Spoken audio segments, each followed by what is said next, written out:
मैं उस जमीन पे कभी भी शराब की फैक्ट्री नहीं चलने दूंगी तथा मैं वापस मेरे और मेरे पिताजी का बदला लेने के लिए आई हूँ। आज तुझे भगवान भी मुझसे बचा नहीं पाएगा। कहकर चुड़ैल ने जोर से धक्का दिया और परेश को तालाब में गिरा दिया और पानी में डूबकर उसकी तुरंत मौत हो गई। कहानी शुरू करने से पहले हमारे चैनल कहानियाँ 7.4 को प्लीज़ सब्सक्राइब एंड लाइक अवश्य करें ताकि हमें मोटिवेशन मिलता रहे ताकि आप लोगों के लिए नया नया कहानी लाता रहूं। आइए कहानी शुरू करते हैं। रात के 8 बजे थे। सुरेश ऑफिस में काम कर रहा था। बाहर तूफान के साथ भारी बारिश हो रही थी। सुरेश एक जमीन के प्रोजेक्ट पे काम कर रहा था। काम में व्यस्त होने के कारण उसको वक्त का पता ही नहीं था।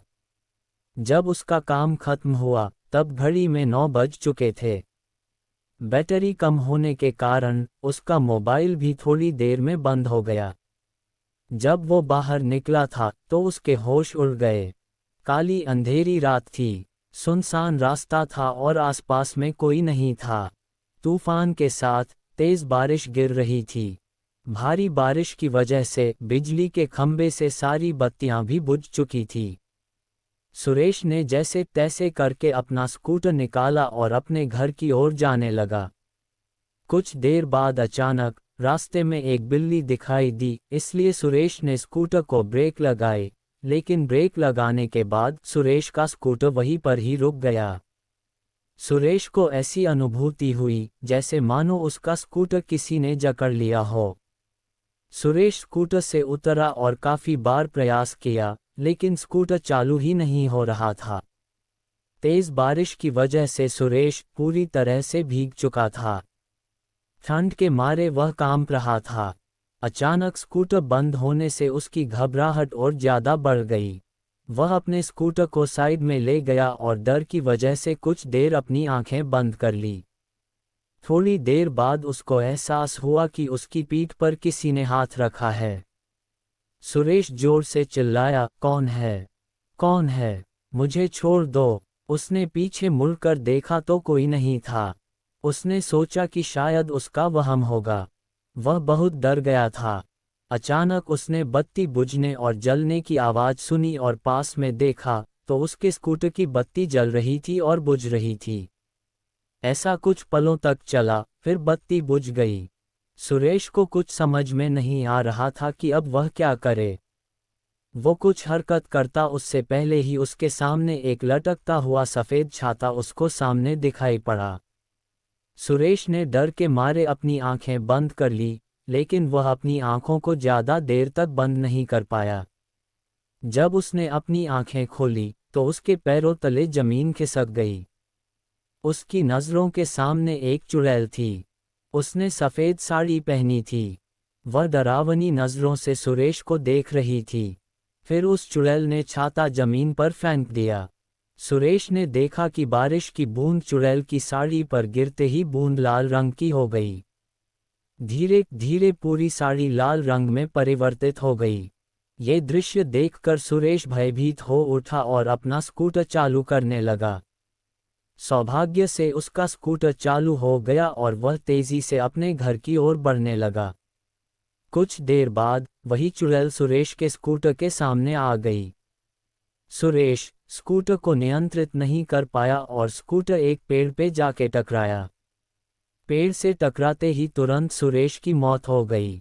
अगले दिन सुबह जब कुछ लोगों ने ये देखा तो पुलिस को बुलाया और लाश को सुरेश के घरवालों को दे दिया और पुलिस ने जांच पड़ताल करके ये बताया कि सुरेश की मौत अकस्मात से हुई। वह तेज रफ्तार से स्कूटर चला रहा होगा और नियंत्रण न रहने पर पेड़ से टकराकर उसकी मौत हुई। सुरेश की मौत के कुछ दिन बाद ऐसी ही तेज बारिश हुई जितनी उस रात को हुई थी। सुरेश के दो खास दोस्त थे, रमेश और परेश। वो दोनों सुरेश के साथ ही काम करते थे। रात के 3 बजे थे। रमेश अपने कमरे में सो रहा था। उसको आसमान से बिजली कड़कड़ाने की आवाज़ सुनाई दी। रमेश ने अपना ध्यान सोने पे केंद्रित किया। अचानक उसको ऐसी अनुभूति हुई जैसे किसी ने उसको एक थप्पड़ मारा हो। वह नींद से जाग उठा और आसपास देखने लगा, लेकिन आसपास कोई नहीं था। फिर थोड़ी देर बाद कमरे की बत्ती जलने और बुझने लगी। ये देख रमेश बहुत घबरा गया और कंबल ओढ़कर सोने का प्रयास कर रहा था। उसने महसूस किया कि उसका कंबल कोई पीछे से खींच रहा है। वह जोर जोर से चिल्लाने लगा, मुझे छोड़ दो, मुझे जाने दो। उसके कुछ देर बाद सब कुछ शांत रहा। फिर अचानक खिड़की अपने आप खुल गई और उसमें से एक हाथ बाहर से अंदर आया, जिसकी हथेली पर खून ही खून था। उस हाथ ने कसकर रमेश का गला पकड़ा और उसको मौत के घाट उतारकर रस्सी की मदद से पंखे के नीचे लटका दिया। अगले दिन सुबह रमेश का दोस्त परेश जब उसको बुलाने आया तब उसने ये दृश्य देखा और तुरंत पुलिस को सूचना दी। पुलिस ने जांच पड़ताल करके इसको खुदकुशी का नाम दिया और कहा कि रमेश ने तनाव और किसी बात के दबाव में आके आत्महत्या की होगी। हम आगे इसकी और भी जांच करने की कोशिश करेंगे। अपने दोनों दोस्तों की मौत के बाद परेश बहुत ज्यादा तनाव में आ गया। उसको मन ही मन ये लगने लगा कि अब तीसरा नंबर उसका है। उसने ऑफिस जाना भी बंद कर दिया। कुछ दिनों उसने आपको अकेले में रखा, यहाँ तक कि वह अपने परिवार के लोगों से भी ज्यादा बात नहीं करता था। कुछ दिनों बाद उसको लगा कि अब खतरा टल चुका होगा, तब वह अपनी पत्नी के साथ दूसरे शहर घूमने चला गया। कुछ दिनों तक उसने अपनी पत्नी के साथ दूसरे शहर में सैर की। कुछ दिनों घूमकर दोनों वापस अपने घर आ गए। अब परेश के मन में डर का नामो निशान नहीं था। वह आराम से जीवन व्यतीत करने लगा। दूसरे शहर घूमकर आने के बाद वह रोजाना ऑफिस जाने लगा। एक दिन ऑफिस में ज्यादा काम की वजह से उसको देर तक रुकना पड़ा। उस रात को भी तूफान के साथ भारी बारिश हो रही थी। परेश अपनी कार में बैठकर घर के लिए रवाना हुआ। रास्ते में एक बड़े से खड्डे के साथ उसकी गाड़ी टकराए और कार का एक पहिया खड्डे में गिर गया। परेश कार से नीचे उतरा और बहुत प्रयास किया, लेकिन पहिया खड्डे से नहीं निकला। परेश कोशिश कर रहा था कि एक औरत वहां से गुजरी। उस औरत ने बड़े प्यार से रमेश को कहा, सुनिए, क्या मैं आपकी मदद करूं? रमेश ने कहा, नहीं, मुझसे ही नहीं हो रहा है, तो आपसे थोड़ी होगा। फिर भी आपको लगता है, तो आप एक बार प्रयास कीजिए। उस औरत ने कार को पीछे से सिर्फ थोड़ा सा धक्का मारा और कार का पहिया खड्डे से निकल गया। परेश ने उस औरत का धन्यवाद किया और उनको पूछा, आपको कहाँ जाना है? इतनी रात को आप अकेले कहाँ जाओगे? आप मुझे बताएं, मैं आपको जहाँ जाना है छोड़ देता हूँ। जी धन्यवाद आपका। यहाँ से थोड़ा आगे एक तालाब वाली गली आती है, वहाँ मुझे छोड़ दीजिएगा। तालाब के पास में ही मेरा घर है, औरत ने जवाब दिया। परेश ने उस औरत को अपनी कार में बिठाया और आगे बढ़ा। परेश को थोड़ा डर जरूर लग रहा था, लेकिन उसने गाड़ी चलाने पे ध्यान केंद्रित किया। थोड़ी देर बाद पीछे से आवाज आई, बस यहाँ पे रोक दीजिए, मेरा घर पास में ही है। परेश ने कार रोक दी और उनको उतरने को कहा। अचानक उसने पीछे से डरावनी आवाज सुनी, परेश, अब तू गया, तेरा अंत अब नजदीक है, मैं तुझे नहीं छोड़ूंगी। परेश ने पीछे मुड़कर देखा तो उसके होश उड़ गए। वो औरत एक खौफनाक चुड़ैल में परिवर्तित हो गई थी। उस चुड़ैल ने जोर से परेश को धक्का दिया और उसको कार से नीचे गिरा दिया। फिर परेश को घसीटकर तालाब की ओर ले जाने लगी।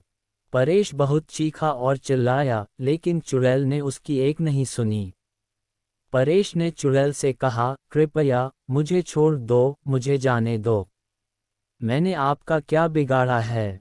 परेश, तू आज मेरे हाथों से ही मरेगा। तुम्हारे दोनों दोस्तों को तो मैं मौत के घाट उतार चुकी हूँ, अब तुम्हारी बारी है। याद करो, बरसात की वो अंधेरी रात, जिस रात को तुम लोगों ने मेरी हत्या करके मुझे तालाब में फेंक दिया था। जिस जमीन ने मुझे और मेरे माँ बाप को रोजी रोटी दिलाई थी, वह जमीन तुम तीनों हड़पना चाहते थे और उस जमीन पे शराब की फैक्ट्री लगाना चाहते थे। जब मैंने और मेरे पिताजी ने हस्ताक्षर करने से मना कर दिया, तो तुम पापी दरिंदों ने मेरी और मेरे पिता की हत्या कर दी और दोनों को तालाब में फेंक दिया। हमारी मौत का कारण लोगों को ये बताया कि हम पानी में डूबकर मर गए हैं। मैं उस जमीन पे कभी भी शराब की फैक्ट्री नहीं चलने दूंगी तथा मैं वापस मेरे और मेरे पिताजी का बदला लेने के लिए आई हूँ। आज तुझे भगवान भी मुझसे बचा नहीं पाएगा, कहकर चुड़ैल ने जोर से धक्का दिया और परेश को तालाब में गिरा दिया और पानी में डूबकर उसकी तुरंत मौत हो गई। फिर चुड़ैल अदृश्य हो गई। दूसरे दिन किसी ने परेश की लाश को पानी में बहते हुए देखा तो तुरंत पुलिस को संपर्क किया। पुलिस ने जांच करके उसकी लाश उसके परिवार को दे दी तथा मौत का कारण ये बताया कि उसकी मौत पानी में डूबकर हुई।